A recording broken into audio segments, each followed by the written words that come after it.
Hello, welcome back to the show. I am Kelly Mazdi, founder of Kelly Counts Macros and my signature Shred 8-week program, along with the Clubhouse membership. I just closed the membership last night, and I only open it one time a year in June to the general public. So we wrap that up, and it feels amazing. Can't wait to get inside of there and work with my clients all summer long. So I like to call what we're doing inside the clubhouse our summer strong system. So when most people think of summer, they think of a season, they think of a break, a time to relax. Maybe you're a teacher, or maybe it's time to finally get around to those goals that you set back in January. But I want you to think of it as a blueprint, because whether you're in the heat of July or in the middle of winter, your life is governed by one thing: your system. You've probably heard people say things like, I want to get fit, I want to lose weight, I want to be successful, I want to write a book. Those are goals. Goals are great for setting a direction, but they are terrible for making progress. So here's the hard truth. Goals are for people who want to win one time. Systems are for people who want to win again and again. And that is why we are doing a full month of Summer Strong inside of the clubhouse starting July 1st to the 31st. So think about it. If you're a runner and your goal is to finish a marathon, what happens the day after the race? For most people, the motivation vanishes, they stop running. But if your system is to be a runner, to move your body every single day, to prioritize recovery, to fuel your body well, then the marathon is just a milestone on a path that never ends. So the goal was achieved, but the system continues to deliver. So today we're breaking down how to build a collection of habits that make success inevitable. We're going to talk about the profound math of the 1% rule, why grit is fit and is more sustainable approach than sheer willpower, and why that dopamine hit you're chasing actually happens before you even take the bite of the cake. Understanding this can fundamentally change how you approach habit formation. If you feel like you've been spinning your wheels, if you feel like you're working hard in the gym but not losing weight, this episode is for you. We're going to stop and take a look at the outputs and start fixing the inputs. Okay. So let's dive in. I was just discussing with my kids my favorite subjects in school, and math was my favorite. So this is the math of the 1% rule. So let's start with that, because the math doesn't lie and it reveals, the powerful truth about consistency. Most of us wait for the big breakthrough. We think we need a massive transformation, a life-altering epiphany, a 10-hour workday to see results. But the Summer Strong program that we're building in the clubhouse is built on the simplicity of the 1% rule. If you can just be 1% better every single day for a month, for a year, you don't end up 365% better. That's kind of linear thinking, because the power of compounding, the same force that builds wealth in a bank account or grows a small seed into a mighty tree, you end up 37 times better by the end of the year. So think about that for a second. 1.01 to the power of 365 is approximately 37.7. That's the difference between who you are today and a version of you that is nearly 40 times more capable, more fit, more knowledgeable, more skilled. It's not about the big, grand gestures. It's about the tiny, almost imperceptible movements and improvements constantly applied. Okay.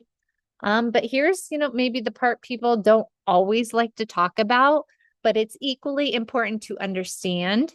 If you get 1% worse every day, if you let one bad habit slide, if you skip that one workout, if you make that one poor financial choice, or neglect that one important relationship, or overeat your calories every day, you don't just stay where you are, you decline, right? The compounding effect does work both ways. All right.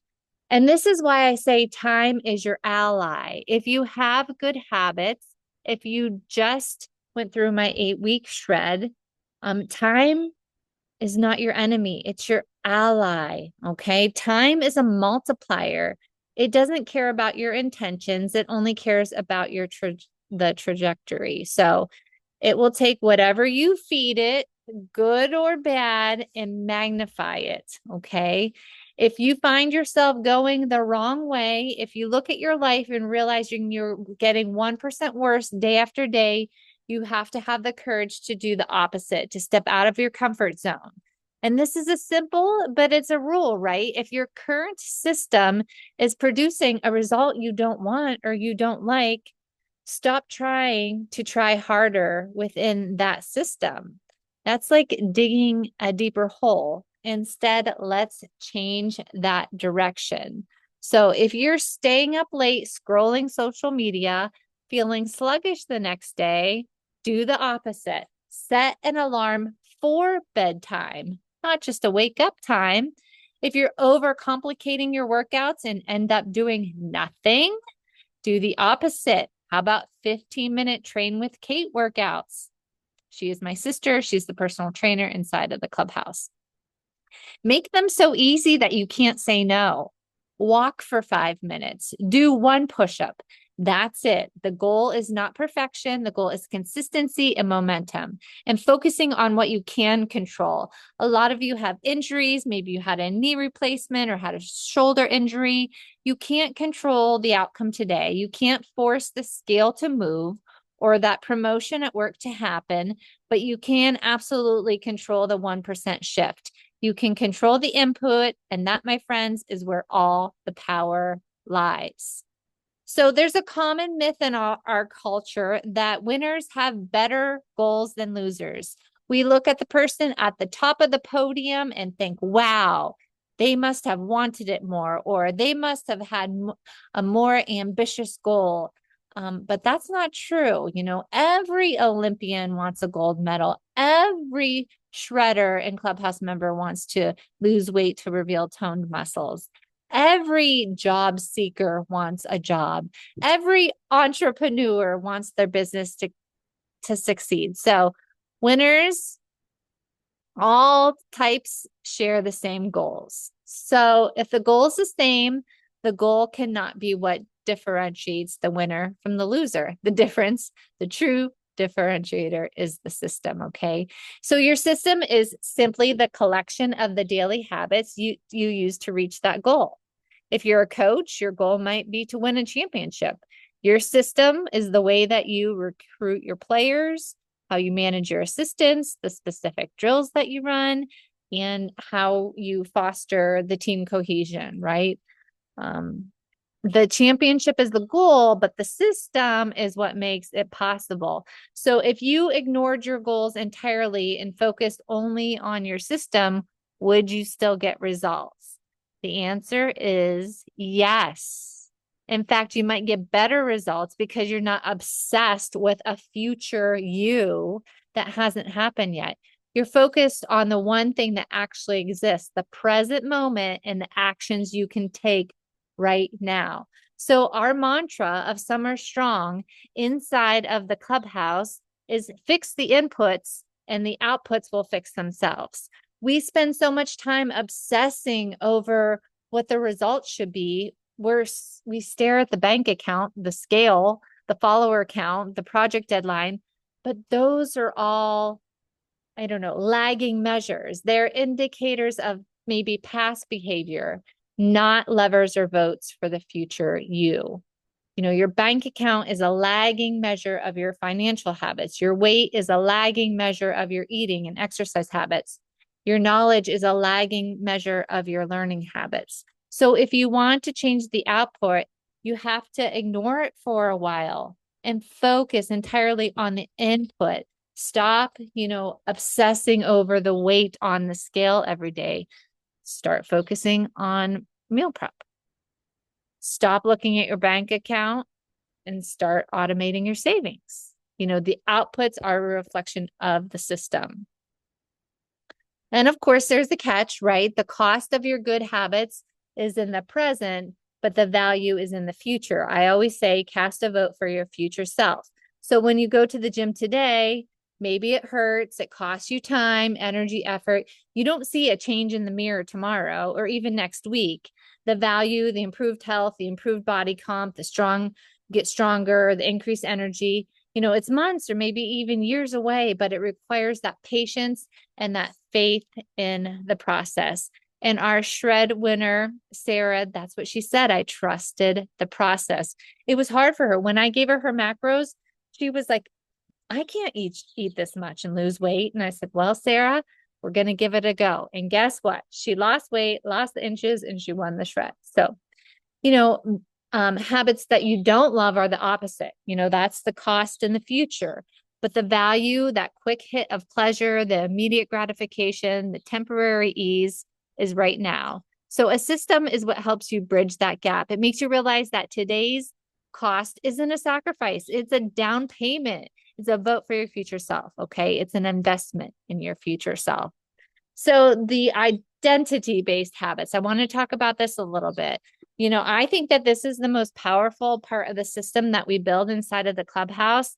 This is the foundation upon which lasting change is built, your identity. Most people start the habit changing process by focusing on what they want to achieve. This leads to outcome-based habits. Somebody says to me, Kelly, I want to lose 20 pounds. Then they think about the process. I'll go to the gym 3 times a week. I'll eat big ass salads for lunch.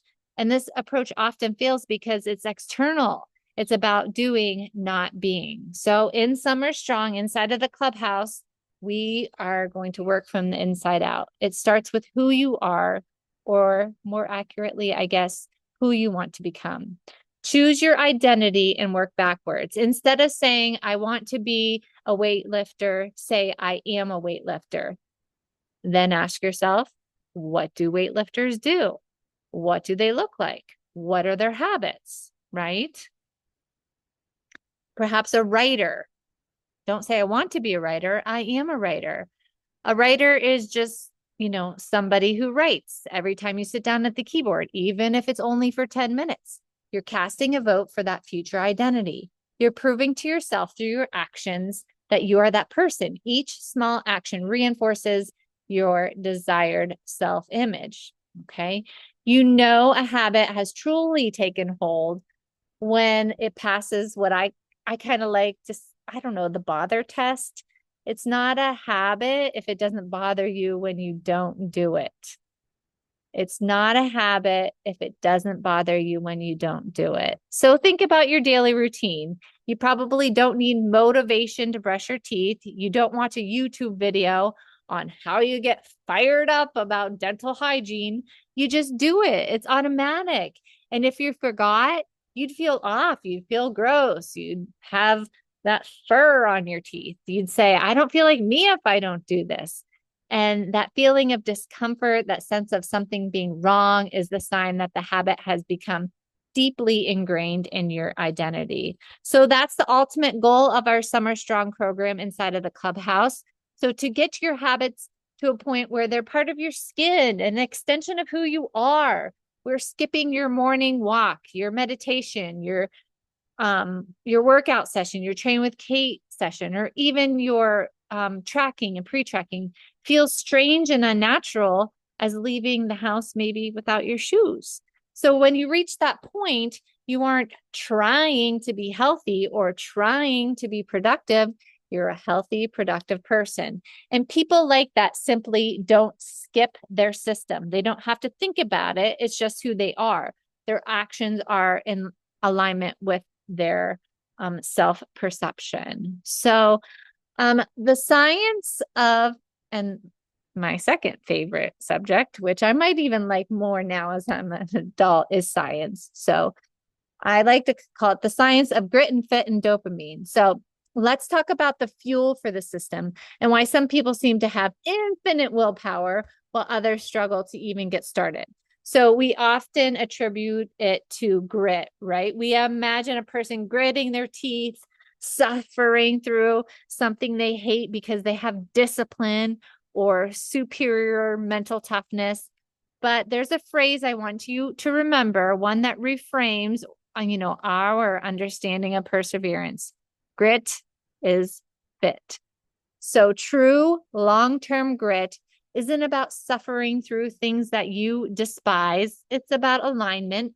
It's much, much easier to be gritty when the habit fits your personality, fits your environment, and that desired identity. So if you hate the gym, don't try to grit your way through a powerlifting routine just because some influencer said it's the best way to get strong. That's a recipe for burnout. Instead, find the movement that fits you. If you love being outside, go for a hike, start trail running, take up gardening. If you love competition, join a local sports league. When the habit fits you, the grit follows naturally. You're not fighting yourself every step of the way. And this is the best way to get started. You're flowing with your own nature, making the effort feel less like a chore and more like an expression of yourself. So speaking of nature and dopamine, we do have to talk about the brain because, I talk about mindset a lot and the brain, that dopamine, that's that neurotransmitter, that hormone that often it's associated with pleasure and reward, right? So most people have that misunderstanding of how dopamine works. They think the dopamine hit happens when you get the reward, when you finally take that bite of the chocolate cake, or when you see that order confirmed screen on your phone, or when you cross that finish line. But neuroscience has been telling us something fascinating, and I think it's incredibly useful for habit formation. The dopamine hit actually happens before you take the action. So it's the anticipation. So it's the moment you smell the coffee brewing, not when you take the first sip. It's the hit of acid in your mouth before the cake even touches your tongue. It's the thought of the reward, the expectation of pleasure that triggers that dopamine release. Your brain is a prediction machine. It releases those feel-good chemicals to drive you toward the action it expects will bring reward. So this anticipation, that's the pleasure, that's the powerful motivator. So this is why your environment is so crucial. If you're surrounded by cues for bad habits, if you're surrounding yourself with people with the habits that you don't want to have, if the cookies are right next to you while you are working, if the remote is right on the couch, if your phone is next to your bed and it's constantly buzzing with notifications, your brain is constantly being flooded with that anticipation of dopamine. You are fighting a chemical battle you are destined to lose because your brain is literally wired to seek out those cues and those rewards. So in Summer Strong, inside of the clubhouse, we flip this dynamic. We design our environment. So the cues for our habits are obvious, they're attractive, and the cues for our bad habits are invisible or difficult to access. So we make the fit so perfect that the dopamine works for us, not against us. We want our brains to crave the strength training, crave the walk outside with our husband or wife, because it's associated with having connection, or it's associated with an exciting podcast we only listen to when we walk, or the beautiful sunrise that we see on our morning run. Okay. We make the path to good habits easy and the path to old habits hard. Okay. Your system starts now. Okay. I want you to take a hard look at your collection of habits. Don't look at your goals for a second. Look at your Tuesday morning. Look at your Friday night. Look at your Saturday night. Look at the small repetitive actions you take without thinking. That is your system. Is the system designed to make you 37 times better by this time next year? Or is it slowly, 1% at a time, dragging you toward a version of yourself you don't want to be? The choice is always yours, and it's made in these small daily decisions. Okay. Remember the core of your summer system. And if you're lucky enough to be in the clubhouse doing Summer Strong, fix the inputs, stop obsessing over the weight, stop obsessing over the way that you want to look, stop comparing. Work backwards from your identity. Who do you want to be? Cast a vote for that person today, every day, through your actions. Make sure your grit is fit. Stop fighting your nature and start leveraging it. Find the habits that align with who you are and what you enjoy and who you want to be. And remember that time is your ally. Give your good habits the time they need to compound and watch as they transform your life, body, and mind. The Summer Strong program inside of the clubhouse isn't about being perfect for one day. It's about the quiet, consistent collection of habits that we will be building that define your life. Because when you fix the system, the results don't just happen, they become inevitable. They become a natural byproduct of who you are and what you do. As always, thank you for listening. We'll see you next week. You're always doing better than you think you are.